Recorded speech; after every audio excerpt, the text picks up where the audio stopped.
Almost here. It means about 100 new Kansas laws will soon go into effect. During the legislative session, Kansas lawmakers passed 129 bills, some already in effect, but the majority become active tomorrow. Roman Campa shares a few upcoming laws you need to be aware about.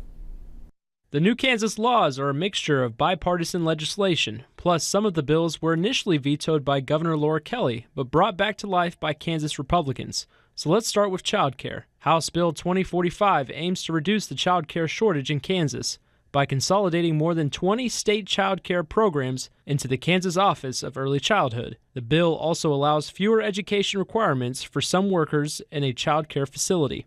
Another new law focuses in child support payments. Under House Bill 2062, pregnant women can seek child support at conception.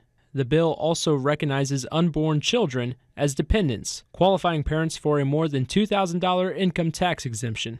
Moving on to firearms, Senate Bill 137 allows Kansas law enforcement agencies to sell or transfer forfeited firearms to a licensed firearm dealer. Forfeited firearms are guns that law enforcement seizes because they believe the guns were involved in criminal activity. Another law that's set to go into effect is an expansion of the state's move-over law.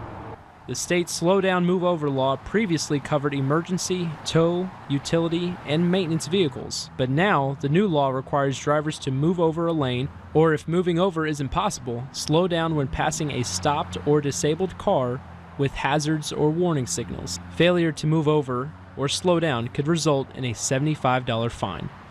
Roman Campa, 12 News. A law already in effect is Senate Bill 63. It is the Help Not Harm Act that bans gender-affirming care for minors. Senate Bill 63 was initially vetoed by Governor Kelly. Kansas House and Senate, though, both voted to override that veto.